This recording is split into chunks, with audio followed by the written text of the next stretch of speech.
नमस्कार साथियों।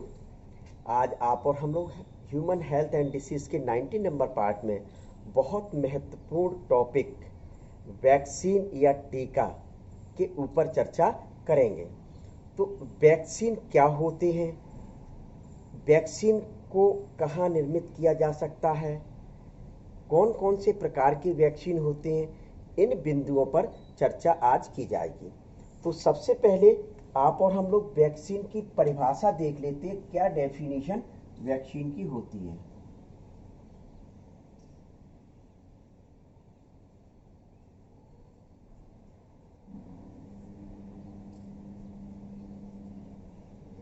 देखिए, टीका या वैक्सीन वे औषधि हैं, लिखूं, टीका या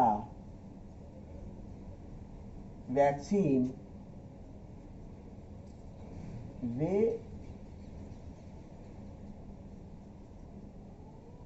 औषधि हैं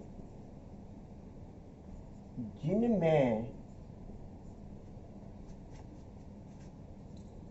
रोग पैदा करने वाला जीव पैथोजन्स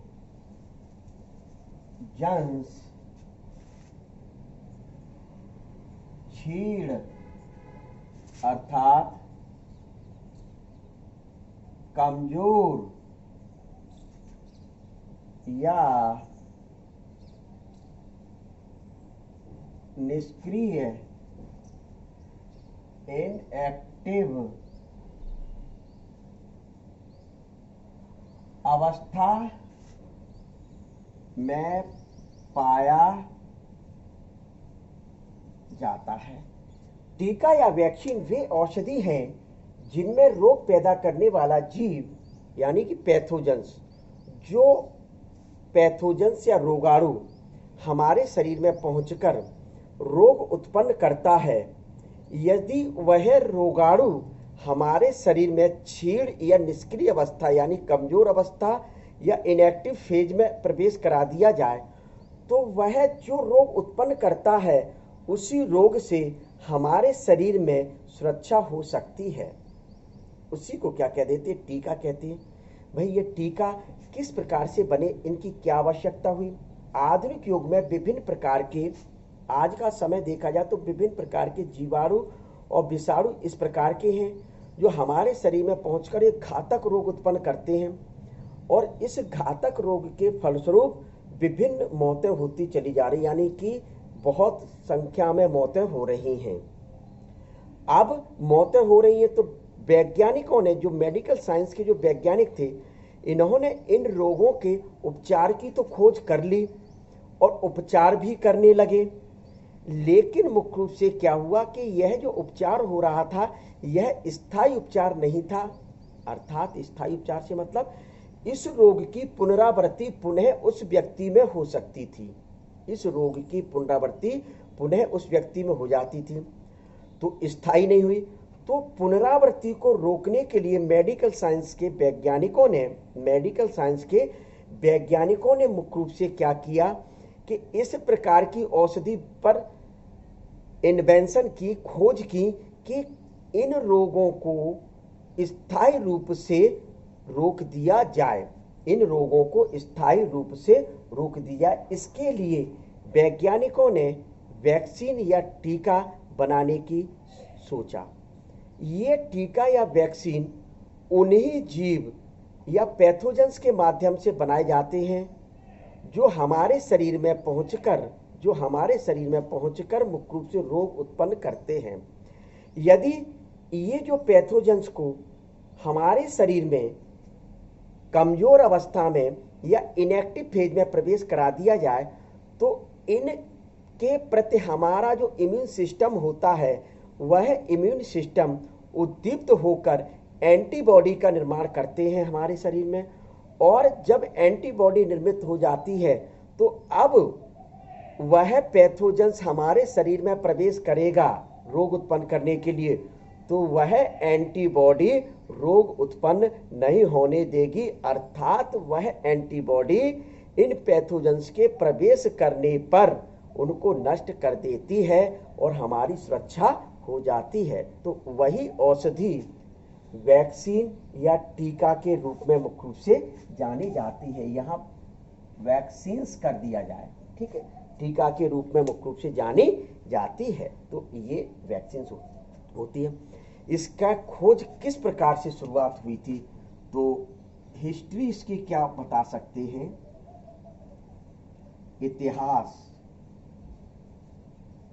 एडवर्ड जेनर नामक एक वैज्ञानिक थे। कौन से वैज्ञानिक थे? एडवर्ड जेनर नामक वैज्ञानिक थे। 1796 में इन्होंने सबसे पहले मुख्य रूप से इसके ऊपर अनुसंधान कार्य शुरू किए, रिसर्च शुरू की। उन्होंने क्या देखा कि एक बीमारी पाई जाती है जिसको मुख्य रूप से स्मॉल पॉक्स कहा जाता है। क्या कहा जाता है? स्मॉल पॉक्स कहा जाता है, अर्थात चेचक। इस चेचक के कारण उस दौरान 1796 में अकाल मृत्यु होती थी। क्या अकाल मृत्यु होती थी? तो इन्होंने क्या देखा, जो ग्वाला होते हैं, ग्वाला मतलब जो गाय को चराने वाले जो लोग हैं, उनमें ये रोग बहुत कम पाया जाता था। ग्वालाओं में ये रोग बहुत कम पाया जाता था। तो जब उन्होंने गाय चराने वाले ग्वालाओं के ऊपर अध्ययन किया, तो इन्होंने क्या देखा कि इनमें एक विशिष्ट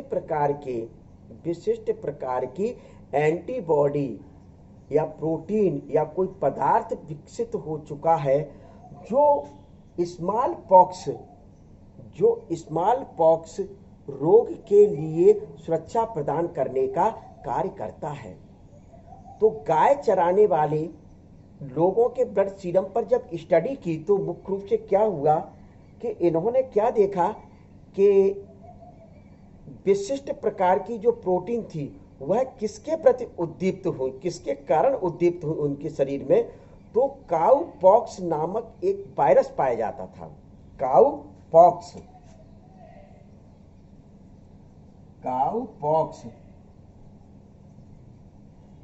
वायरस।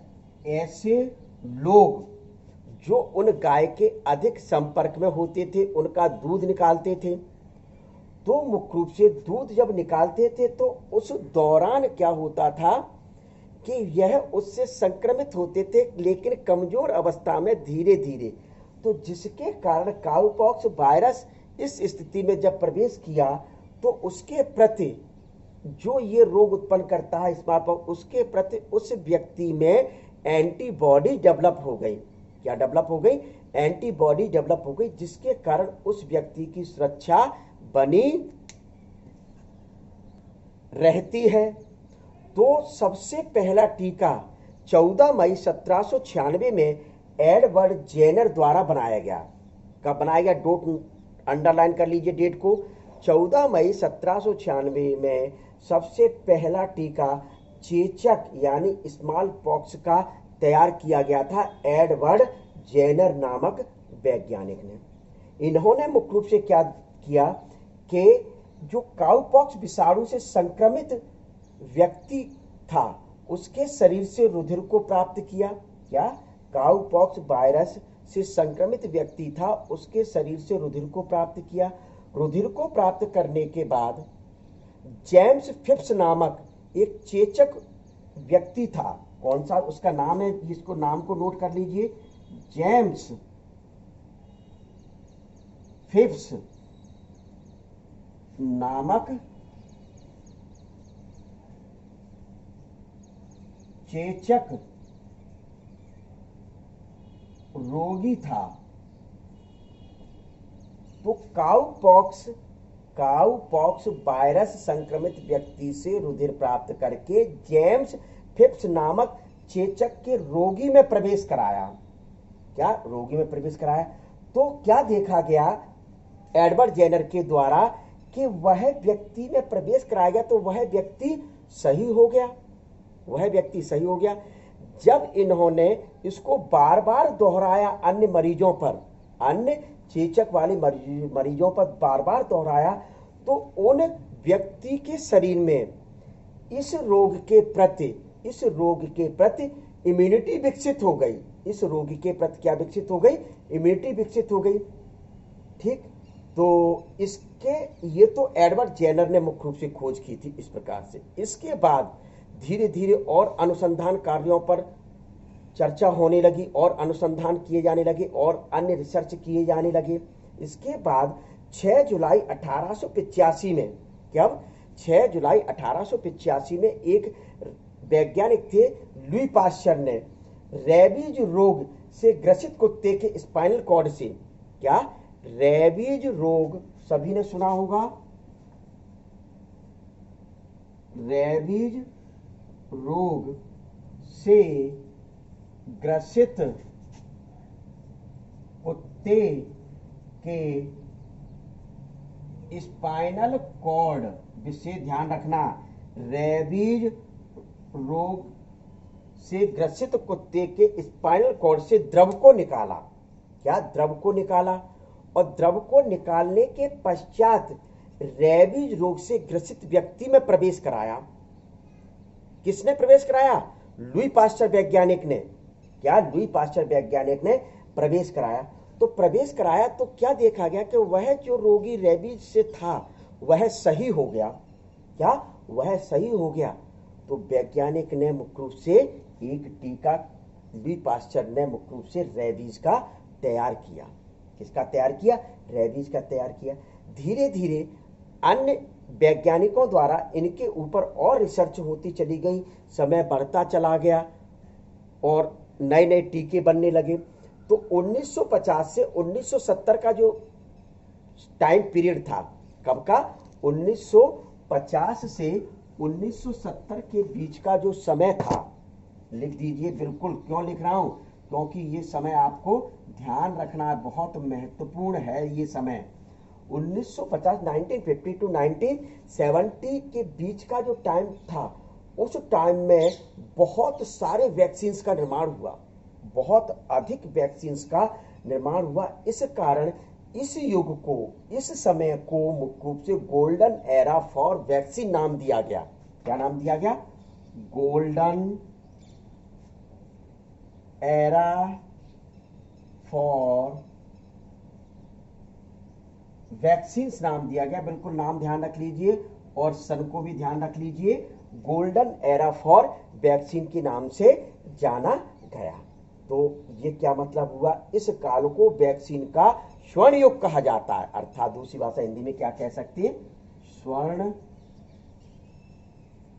युग कहा जाता है इस पीरियड को, 1950 से 1970 के बीच में। क्यों? क्योंकि इस दौरान पोलियो, मीजल्स, मम्स, रूबेला जैसे वैक्सीन बने थे। क्या? पोलियो के ऊपर वैक्सीन बना, मीजल्स यानी खसरा के ऊपर वैक्सीन बना, मम्स के ऊपर वैक्सीन बना और रूबेला वैक्सीन। तो ये वैक्सीन मुख्य रूप से तैयार किए गए इस युग में। इस वजह से इसको गोल्डन एरा फॉर वैक्सीन के नाम से जाना गया। अब वर्तमान की चर्चा कर लें। रोग तो स्वाभाविक है, नए नए रोग पैदा हो रहे हैं। तो ये हेपेटाइटिस बी, क्या? Hepatitis B, small pox, TB, cholera यानी हैजा, टिटेनस आदि रोगों से बचाव के लिए टीका बना लिए गए हैं। लेकिन आज आप और हम लोग वर्तमान परिस्थिति में जो गुजर रहे हैं, कोविड-19 की परिस्थिति में, यह एक विषाणु जनित रोग है।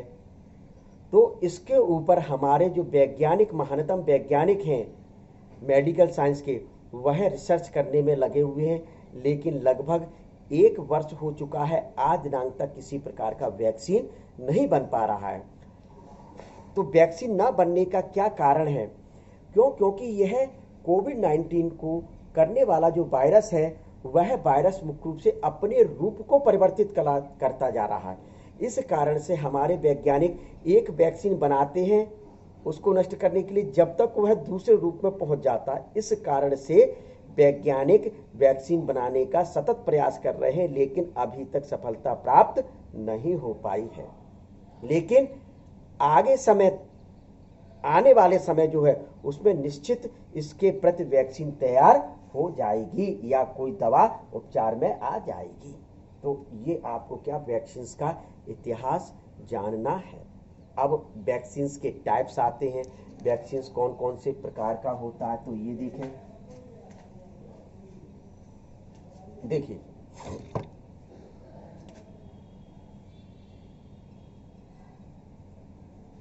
टाइप्स वैक्सीन के। तो वैक्सीन सामान्य तौर पर मुख्य रूप से 3 टाइप्स के होते हैं। कितने टाइप्स के होते हैं? 3 टाइप्स के मुख्य रूप से वैक्सीन होते हैं। नंबर 1 परंपरागत वैक्सीन। नंबर 1 में कौन से लेते हैं? परंपरागत वैक्सीन लिए जाते हैं। परंपरागत टीका या मुख्य रूप से इनको कहा जाता है कॉन्वेंशनल।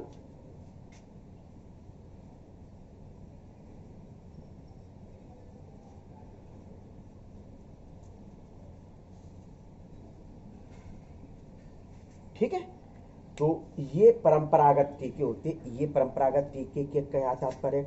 इसके संपूर्ण रोगजनक, ये जो टीके होते हैं इसमें मुख्य रूप से क्या होता है? संपूर्ण रोगजनक यानी पैथोजेंस का उपयोग टीके के रूप में करते हैं। इस टीके के अंतर्गत जो संपूर्ण पैथोजेंस होता है, पूरा का पूरा पैथोजेंस होता है, उसको टीके के रूप में मुख्य रूप से प्रयोग किया जाता है। इन्हें जीव शरीर तथा कोशिका के अंदर विकसित करते हैं। इन्हें जीव शरीर या मुख्य रूप से कोशिका के अंदर विकसित करते हैं। ये 2 प्रकार के होते हैं। जीवित, नंबर 1 मुख्य रूप से जीवित वैक्सीन। क्या नंबर 1 मुख्य रूप से कौन सा वैक्सीन होता है? जीवित वैक्सीन। और नंबर 2 निष्क्रियकृत वैक्सीन होता है। जीवित वैक्सीन क्या होते हैं? तो इनके 2 टाइप्स लिख दूं मैं। नंबर 1 जीवित यानी लिव वैक्सीन। नंबर 2 निष्क्रियकृत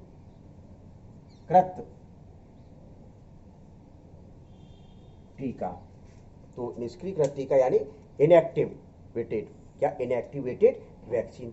तो सबसे पहले देखते हैं जीवित वैक्सीन क्या होते हैं। ऐसे वैक्सीन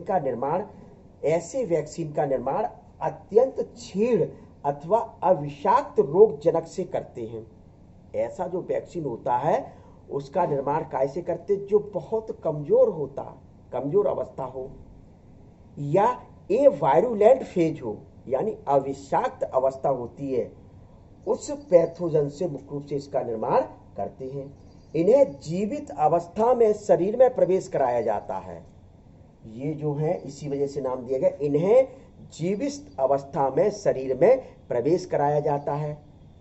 अर्थात जीवित अवस्था में शरीर में प्रवेश कराया जाता है तो अत्यधिक प्रभावकारी होते और लंबे समय तक हमारी सुरक्षा प्रदान करने का कार्य करते हैं। लेकिन खतरा एक ये है, जब इनको जीवित अवस्था में संग्रहण किया जाता है तो इन पर अन्य विषाणुओं का संदूषण पैदा होने का खतरा रहता है। अर्थात अन्य विषाणु इसको खराब कर सकते हैं। तो संग्रहण में मुख्य रूप से जीवित जो वैक्सीन है, लाइव वैक्सीन है, उन पर सुरक्षा अवश्य करना चाहिए। ये तो पहला हुआ।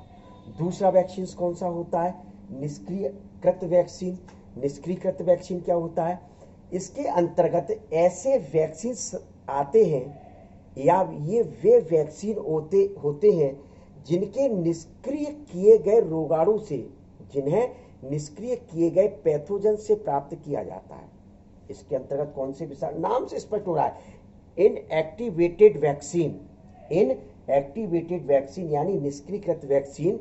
इसके अंतर्गत वे वैक्सीन्स आते हैं जिन्हें मुख्य रूप से इनएक्टिव किए गए पैथोजन से प्राप्त किया जाता है। इनएक्टिव पैथोजन से मुख्य रूप से प्राप्त किया जाता है। ये कम समय के लिए प्रभावी होते हैं। वहां क्या बताया गया था? ये अधिक लंबे समय तक हमारे शरीर की सुरक्षा करते हैं और यह मुख्य रूप से कम समय के लिए सुरक्षा करते हैं।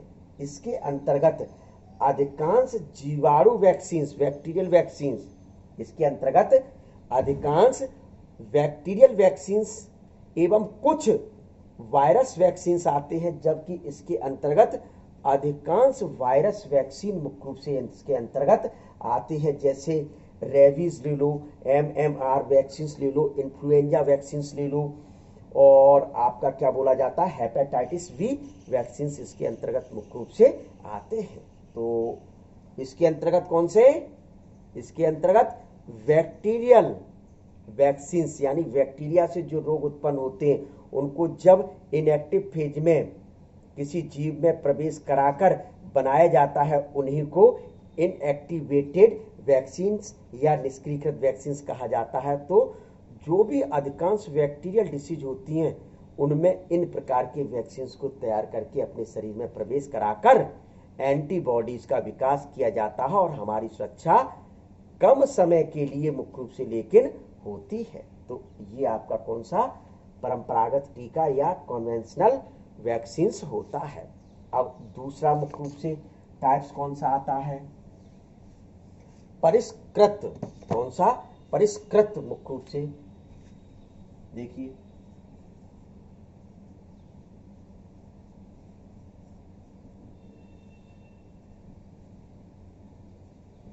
परिष्कृत टीका यानी प्यूरिफाइड एंटीजन। परिष्कृत पूरा यदि नाम लिखना है तो परिष्कृत प्रतिजन टीका, और इंग्लिश में कहा जाता है इसको purified antigen vaccine. Purified antigen vaccine मुख्य रूप से क्या होते हैं, इसके अंतर्गत इस प्रकार के वैक्सीन को शामिल किया गया है, इसके अंतर्गत इस प्रकार के वैक्सीन को शामिल किया गया है जो रोग जनक से पृथक किए गए, जो पैथोजन से पृथक किए गए प्योर एंटीजन के द्वारा बनाए जाते हैं। क्या, इसके अंतर्गत प्यूरिफाइड नाम से स्पष्ट हो रहा है, प्यूरिफाइड एंटीजन वैक्सीन यानी परिष्कृत, इसके अंतर्गत इस प्रकार के वैक्सीन को शामिल किया गया है जो पैथोजन से अलग किए गए, पैथोजन से पृथक किए गए प्योर एंटीजन के द्वारा तैयार किए जाते हैं।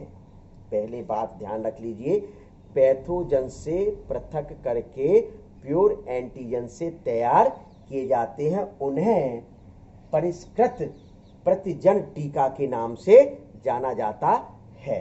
तो ये मुख्य रूप से इस प्रकार के जो टीका है उसमें जीव का जो शरीर है प्रवेश नहीं कराया जाता। इस प्रकार का जो वैक्सीन होते हैं, इस प्रकार के जो वैक्सीन होते हैं उसमें जीव के शरीर को प्रवेश नहीं कराया जाता है। आप ये सोच रहे जैसे ऊपर वाले में जीव के शरीर को प्रवेश कराया जाता है, इसमें जीव के शरीर को प्रवेश नहीं कराया जाता।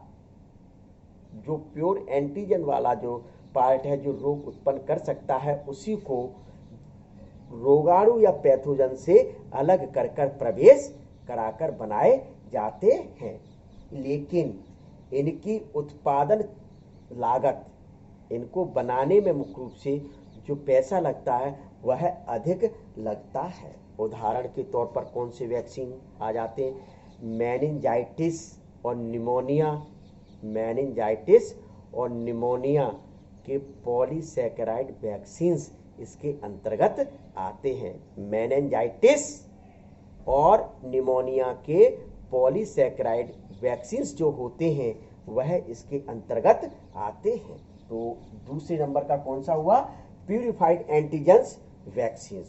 अब तीसरे नंबर का मुख्य रूप से कौन सा आता है, रिकॉम्बिनेंट वैक्सीन। कौन सा वैक्सीन, रिकॉम्बिनेंट, तो लिख दीजिए पुनर्योगज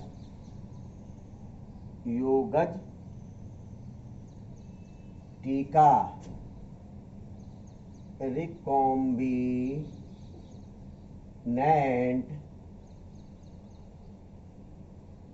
वैक्सीन। अर्थात ये वैक्सीन क्या होते हैं, ये वैक्सीन जो है रिकॉम्बिनेंट डीएनए टेक्नोलॉजी, ये वैक्सीन रिकॉम्बिनेंट डीएनए टेक्नोलॉजी के द्वारा तैयार किए जाते हैं। रिकॉम्बिनेंट डीएनए टेक्नोलॉजी से क्या तात्पर्य है?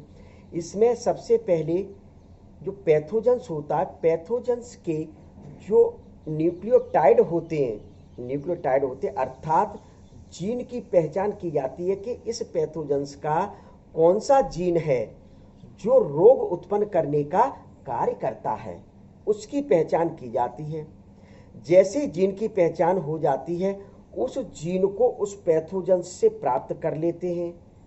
जैसे ही उस जीन को उस पैथोजन से प्राप्त कर लिया गया, तो अब इसको इकोलाई जैसे अन्य जीवों में प्रवेश कराकर, इकोलाई जैसे अन्य जीवों में प्रवेश कराकर मुख्य रूप से तैयार किया जाता, अर्थात इसकी मात्रा बढ़ाई जाती, इनकी संख्या बढ़ाई जाती है। जैसे मुख्य रूप से इनकी संख्या बढ़ जाती है, तो मुख्य रूप से इस प्रकार के टीके तैयार कर लिए जाते हैं। क्या? रिकॉम्बिनेंट डीएनए वैक्सीन कह दिया जा सकता है। क्यों? क्योंकि इनको रिकॉम्बिनेंट डीएनए टेक्नोलॉजी के द्वारा तैयार किया जाता है। जिससे ध्यान रखना है इस टेक्नोलॉजी में क्या ध्यान रखना है? इसमें जीव को प्रवेश नहीं कराया जा रहा, इसमें जो रोग पैदा करने वाला जीन है उस जीन को पहचान कर इकोलाई जैसे होस्ट में प्रवेश कराकर उनकी संख्या बढ़ाई जाती है, जिसके फलस्वरूप वैक्सीन तैयार किए जाते हैं। क्लियर? इस वैक्सीन के अंतर्गत दो प्रकार की विधियों के द्वारा वैक्सीन तैयार किए जाते हैं, पॉलीपेप्टाइड और डीएनए वैक्सीन्स। पॉलीपेप्टाइड और डीएनए वैक्सीन्स इस प्रकार के अंतर्गत आते हैं। तो ये क्या होते हैं? वैक्सीन्स के प्रकार। अब इसके आते हैं मुख्य रूप से वैक्सीन्स के प्रकार के बाद कि वैक्सीन्स के लक्षण क्या होते हैं, वैक्सीन्स के क्या लक्षण हो सकते हैं, यानी कि एक आदर्श वैक्सीन किस प्रकार की होना चाहिए, आइडियल्स वैक्सीन्स किस प्रकार के होना चाहिए। तो ये आइडियल वैक्सीन्स का लक्षण देखते हैं। तो विशेष तौर पर सभी स्टूडेंट्स ये ध्यान रख लें कि वीआईपी कैटेगरी का ये जो हेडिंग डालने जा रहा हूं वह है, तो आइडियल वैक्सीन्स यानी कैरेक्टर ऑफ आइडियल वैक्सीन्स, एक आदर्श वैक्सीन्स के क्या लक्षण हो सकते हैं। तो इसको मैं आईएमपी कर देता हूं, आदर्श वैक्सीन के लक्षण, कैरेक्टर ऑफ आइडियल वैक्सीन्स। तो देखिए, सबसे पहला आइडियल वैक्सीन्स कैसा होना चाहिए? मुख्य रूप से इनका शरीर पर कोई भी साइड इफेक्ट नहीं होना चाहिए। तो ध्यान रख लीजिए, इनका शरीर यानी बॉडी पर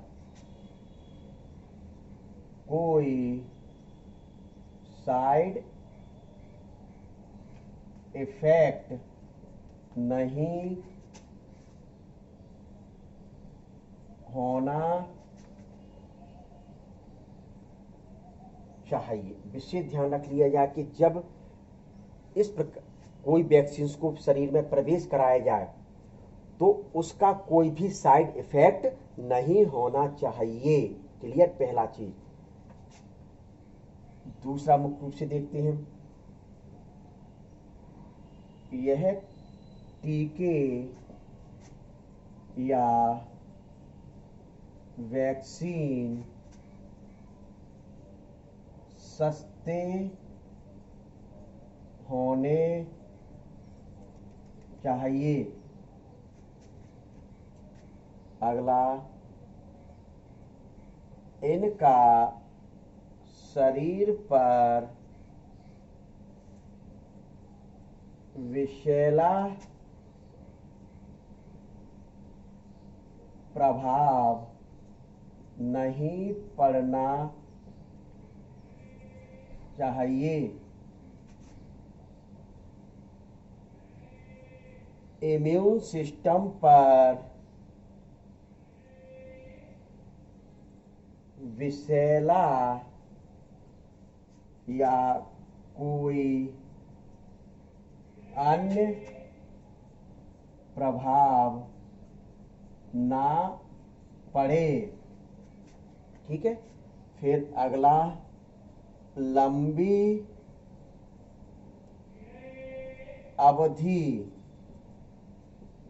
तक प्रभाव रहना चाहिए। अब अगला, इसके द्वारा संपूर्ण शरीर पर प्रभाव पड़ना चाहिए। अगला क्या बता सकते हैं, दिखाई देगा, इसकी अल्प मात्रा ही प्रभावकारी होनी चाहिए। देखिए, तो ये पॉइंट आपके सामने लिखे गए। इनका शरीर पर कोई साइड इफेक्ट नहीं पड़ना चाहिए, यानी कि शरीर में प्रवेश कराया जाए और पता चला साइड इफेक्ट हो जाए तो फिर किस मतलब की ये औषधि हुई। तो विशेष ध्यान रखा जाए, किसी भी प्रकार का साइड इफेक्ट नहीं होना चाहिए। यह टीके या वैक्सीन सस्ते होना चाहिए, मतलब आम जन तक पहुंच से जाएं। मतलब ऐसा नहीं बहुत महंगे, बेचारे अमीर लोग तो कर ले इलाज लेकिन गरीब नहीं कर पाए। तो इस वजह से विशेष तौर पर मुख्य रूप से कैसे होने चाहिए, सस्ते होना चाहिए। इनका शरीर पर कोई विषैला प्रभाव नहीं पड़ना चाहिए। इनको शरीर में प्रवेश कराया जाए और कहीं पॉइजनस क्रिएट कंडीशन उत्पन्न हो जाए तो भी मुख्य रूप से घातक होती है। इम्यून सिस्टम पर विषैला या कोई अन्य प्रभाव ना पड़े। ऐसा ना हो कि जो अपना इम्यून सिस्टम की जो सेल्स हैं, बी और टी सेल्स, क्या तो पता चले वही नष्ट हो जाए, तो इस प्रकार का भी मुख्य रूप से नहीं होना चाहिए। लंबी अवधि तक प्रभाव रहना चाहिए, मतलब ये जो वैक्सीन लगा रहे हैं तो इस प्रकार की वैक्सीन होना चाहिए लगाने के दौरान कि उनका अपने शरीर पर एक लॉन्ग टाइम तक असर रहे। क्या लॉन्ग टाइम तक मुख्य रूप से असर रहे। इसके द्वारा संपूर्ण, ऐसा नहीं है कि जिस भाग में लगाया जाए उसी भाग में मुख्य रूप से इसका असर रहे। तो ऐसे टीके या वैक्सीन डेवलप करना चाहिए जिनका पूरे शरीर पर यानी होल बॉडी पर कंट्रोल रहे, अर्थात प्रभाव रहे। इनकी अल्प मात्रा ही, ऐसा ना हो कि पता चला कि कोई कह रहा है 50 ग्राम 100 ग्राम शरीर में प्रवेश कराया जाए, उसी कंडीशन में ये प्रभावकारी होगी। अर्थात इनकी अल्प मात्रा, स्मॉल क्वांटिटी में ही मुख्य रूप से ये होना चाहिए। इसके अलावा और भी बता सकते हैं कि ये जो टीके हैं, टीके का जब प्रयोग किया जाए तो ये पेन लेस होना चाहिए, दर्दहीन होना चाहिए। ऐसा ना हो टीका लगाएं तो मुख्य रूप से बहुत अधिक कष्ट हो, तो कष्टहीन होना चाहिए, दर्दहीन होना चाहिए, यानी पेन लेस होना चाहिए। तो ये आप क्या बता सकते हैं, एक आइडियल वैक्सीन के कैरेक्टर बता सकते हैं। बहुत ही वीआईपी कैटेगरी का हेडिंग है ये, आइडियल वैक्सीन, ये ध्यान रखें, ठीक है। तो अब इसके बाद जो अगला टॉपिक आएगा तो उसमें मैं आप लोगों से यदि कोई प्रॉब्लम हो तो उस प्रॉब्लम पर चर्चा की जाएगी, नहीं तो फिर कोई अन्य टॉपिक लिया जाएगा।